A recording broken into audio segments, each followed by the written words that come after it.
பக்கம் 1. வணக்கம்.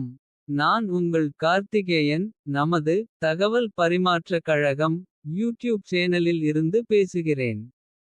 நண்பர்களே, உங்கள் அனைவருக்கும் ஒரு மிக மிக முக்கியமான அறிவிப்புடன். ஒரு சிறிய மகிழ்ச்சியான செய்தியையும் பகிர்ந்து கொள்ளத்தான் இந்த வீடியோ. முதலில் நம்முடைய இந்த சேனல் தகவல் பரிமாற்றக் கழகம். இவ்வளவு தூரம் வளர்ந்து வருவதற்கு முக்கிய காரணம் நீங்கள் ஒவ்வொருவரும் தரும் பேராதரவுதான். ஆரம்பத்தில் சில வீடியோக்களுடன் தொடங்கினோம். ஆனால் இன்று உங்கள் அனைவரின் தொடர்ச்சியான அன்பினாலும். ஊக்கத்தினாலும் நாம் இந்த பயணத்தில் ஒரு மிகப்பெரிய மைல்கல்லை எட்டியுள்ளோம்.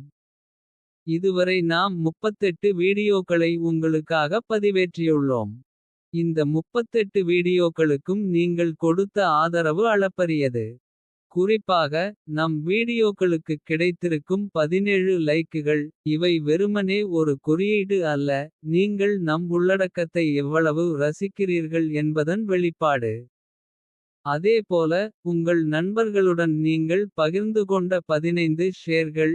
இது நமது தொழில்நுட்பத் தகவல்கள் எவ்வளவு பேரைச் சென்றடைந்திருக்கிறது என்பதற்கான அத்தாட்சி. இது எனக்கு மேலும் ஊக்கமளிக்கிறது.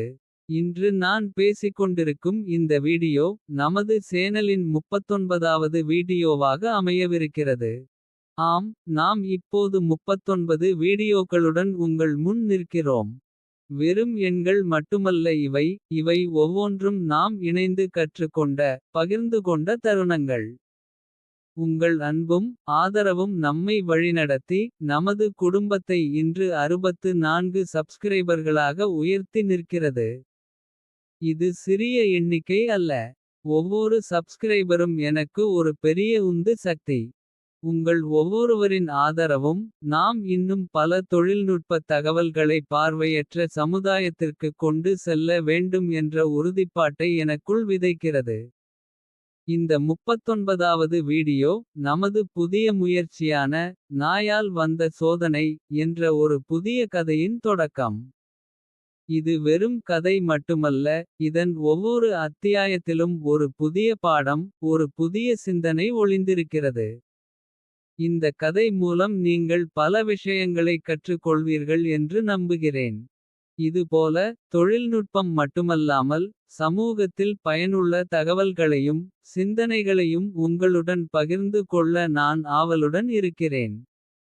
இந்த ஒரு மைல்கல்லை எட்டிய இந்த நேரத்தில். உங்கள் அனைவருக்கும் மீண்டும் ஒருமுறை எனது மனமார்ந்த நன்றிகளை தெரிவித்துக் கொள்கிறேன். உங்களின் தொடர்ச்சியான ஆதரவுதான் நமது சேனலின் உயிர்நாடி. இந்த 39வது வீடியோ பற்றிய உங்கள் கருத்துகளையும். இதுவரை வந்த 38 வீடியோக்களில் நீங்கள் அதிகம் விரும்பிய வீடியோ எது என்பதையும். அடுத்து எந்த மாதிரியான தொழில்நுட்பத் தகவல்களை எதிர்பார்க்கிறீர்கள் என்பதையும் கமெண்ட் பகுதியில் மறக்காமல் தெரிவியுங்கள். உங்கள் ஒவ்வொரு பக்கம் 2 கருத்தும் எனக்கு மிகவும் முக்கியம். நாம் அனைவரும் இணைந்து. இன்னும் பல புதிய உயரங்களை எட்டுவோம். நன்றி. பக்கம் 1. நாயால் வந்த சோதனை. அத்தியாயம் 1. புதியவரின் தோழன்.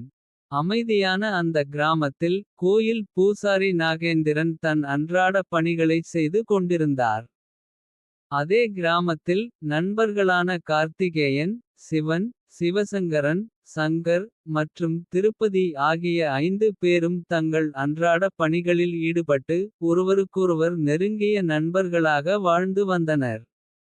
இவர்களுக்கு நாகேந்திரனையும். நாகேந்திரனுக்கு இவர்களையும் தனிப்பட்ட முறையில் அறிமுகம் இல்லை. கிராமத்தில் ஒருவருக்கொருவர் யாரென்று தெரிந்தாலும். நெருங்கிய பழக்கம் அற்றவர்களாகவே இருந்தனர். அப்படியான ஒரு நாளில் ஒரு புதியவர் கிராமத்திற்கு வந்தார். ஒருவித மர்மமான தோற்றத்துடன். வித்தியாசமான குணங்களைக் கொண்டிருந்தார் அவர். அவர் தன்னுடன் ஒரு நாயைக் கொண்டு வந்தார். ஆனால் அது ஒரு சாதாரண நாய் இல்லை. அதன் ரோமம் கருமையாகவும். கண்கள் தீப்பொறி போலவும் இருந்தன. பார்ப்பதற்கே ஒருவித பயத்தையும். மிரட்சியையும் ஏற்படுத்தும் தோற்றம் அதற்கு இருந்தது. அந்த நாயின் பெயர் தாந்த். தாந்த் என்று பேர் வைத்ததுமே நாய் ஒரு முறை கர்ஜித்தது. அது அந்த புதியவரின் காலைச் சுற்றி வந்து வாலை ஆட்டியது. ஆனால் மற்றவர்களைப் பார்த்தால் அதன் முகத்தில் ஒருவித வெறுப்பு தெரிந்தது. கிராம மக்கள் நாயைப் பார்த்ததுமே பயத்தில் ஒதுங்கினர். தான் தன் கம்பீரமான நடையுடன் முதல் நாளிலேயே கிராமத்தை ஒரு கலக்கு கலக்க ஆரம்பித்தது. வீடுகளின் வாசலில் அமர்ந்து குரைப்பது. வரும் போகும் அனைவரையும் முறைத்து பார்ப்பது. திடீரென வேகமாக ஓடி வந்து பயமுறுத்துவது என அதன் சேட்டைகள் ஆரம்பமாயின. அந்த புதியவர் இதையெல்லாம் சாதாரணமாக கவனித்துக் கொண்டிருந்தார். தான் வந்த நாளிலிருந்து கிராமத்தின் அமைதி குலைந்தது. குழந்தைகள் பயந்து விளையாடுவதை நிறுத்திக் கொண்டனர். மக்கள் வீடுகளுக்குள்ளேயே முடங்கினர். குறிப்பாக கார்த்திகேயன், சிவன், சிவசங்கரன், சங்கர் மற்றும் திருப்பதி ஆகிய 5 நண்பர்களும் அந்த நாயால் தினமும் புதுப்புது சோதனைகளை சந்திக்க நேர்ந்தது. அத்தியாயம் 2. உணவுத் திருட்டும் உறக்கமின்மையும். தாந்தின் சேட்டைகள் நாளுக்கு நாள் அதிகரித்தன. அது சமையலறைகளில் நுழைந்து உணவைத் திருடுவது. மக்கள் உறங்கும்போது குறைத்து தொந்தரவு செய்வது. கோயில் பிரசாதத்தை கவ்விக்கொண்டு ஓடுவது என அதன் அட்டகாசங்களுக்கு அளவே இல்லை. அந்த புதியவர் தன் நாயின் செயல்களை கண்டிக்கவே இல்லை. ஒரு நாள் இரவு கார்த்திகேயன் ஆழ்ந்த உறக்கத்தில் இருந்தான். திடீரென ஒரு பயங்கரமான குரைப்பு சத்தம் கேட்டது. திடுக்கிட்டு எழுந்தவன் தன் அறையின் கதவு திறந்திருப்பதைக் கண்டான். தான் அவனது படுக்கையறையில் நின்று ஒரு பக்கம் 2 ரொட்டித் துண்டை கவ்வியபடி தன்னை பார்த்து முறைத்துவிட்டு ஓடியது. கார்த்திகேயன் கோபத்தில் கத்தினான். இந்த நாய் பிசாசு போல இருக்கு. சிவனின் நிலை இன்னும் மோசம். அவன் தோட்டத்திற்குச் சென்று கஷ்டப்பட்டு வளர்த்த பக்கம் 2 காய்கறிகளை தான் நாசமாக்கியது. டேய் சங்கர், இந்த நாய் ஒரு சாபம் போல இருக்குடா. என்று சிவன் சோர்வாகப் புலம்பினான். சிவசங்கரன், சங்கர், திருப்பதி ஆகிய நண்பர்கள் தங்களால் முடிந்தவரை நாயிடமிருந்து விலகி இருந்தனர். ஆனால் தான் அவர்களை தேடித் தேடி வந்து தொல்லை கொடுத்தது. அவர்கள் தங்கள் அன்றாட வேலைகளைச் செய்யும்போது. அவர்களின் காலணிகளை எடுத்துச் செல்வது. பொருட்களை கலைப்பது. ஏன் சில சமயங்களில் அவர்களின் ஆடைகளை கூட இழுத்துச் செல்வது என பல தொந்தரவுகளை கொடுத்தது. கிராம மக்கள் தங்கள் வீடுகளின் கதவுகளை மூடிக்கொண்டு. அந்த நாயின் அட்டகாசத்திலிருந்து தங்களை பாதுகாத்து கொண்டனர். ஆனால் கிராமத்தில் வசிக்கும் இந்த 5 நண்பர்களும் அடிக்கடி தாந்தால் அவதிப்பட்டனர். அவர்கள் தாந்தின் தொல்லைகளைப் பற்றி கிராமத்தின் மூத்தவர்களிடமும். கோயில் பூசாரி நாகேந்திரனிடமும் முறையிடச் சென்றனர். நாகேந்திரன் அனைத்தையும் அமைதியாக கேட்டார். சோதனைகள் தான் உங்களை வலிமையாக்கும். இந்த நாய் உங்களுக்குள் இருக்கும் பொறுமையையும் அன்பையும் சோதிக்க வந்திருக்கிறது. அவர் நாயின் விசித்திரமான நடத்தையின் உள்நோக்கத்தைப் பற்றி அதிகம் பேசவில்லை. ஏனெனில் கிராம மக்களை குழப்ப விரும்பவில்லை. அந்த புதியவர் ஒரு வார்த்தை கூட பேசாமல் அங்கேயே நின்றிருந்தார்.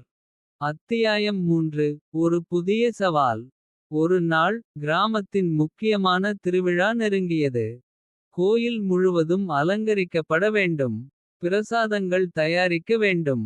இதற்காக கார்த்திகேயன், சிவன், சிவசங்கரன், சங்கர் மற்றும் திருப்பதி ஆகிய நண்பர்களும் இரவும் பகலும் உழைத்தனர்.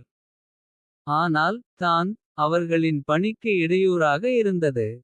அது அலங்கார பொருட்களை கடித்து கிழித்தது. பிரசாத பொருட்களை பாழாக்கியது. அந்த புதியவர் வழக்கம் போல் அலட்சியமாகவே இருந்தார். இது திருவிழாவை நாசமாக்க வந்திருக்கிறது. என்று சிவன் கோபமாகச் சொன்னான். நண்பர்கள் மீண்டும் நாகேந்திரனிடம் முறையிட்டனர். நாகேந்திரன் அவர்களை பார்த்தார். இது ஒரு புதிய சவால். தாந்தின் மூலம் நீங்கள் கற்றுக்கொள்ள வேண்டிய பாடம் ஒன்று உள்ளது. அவர்கள் தாந்தை சமாளிப்பதிலேயே தங்கள் சக்தியின் பெரும் பகுதியை இழந்தனர். திருவிழா நெருங்க நெருங்க அவர்களின் கவலை அதிகரித்தது. எப்படி இந்த நாயை அடக்குவது என்று தெரியாமல் தவித்தனர். கிராம மக்கள் கூட நாயின் பயத்தால் கோயிலுக்கு வரத் தயங்கினர். தாந்தின் ஒவ்வொரு செயலும் அவர்களை மேலும் மேலும் கோபப்படுத்தியது.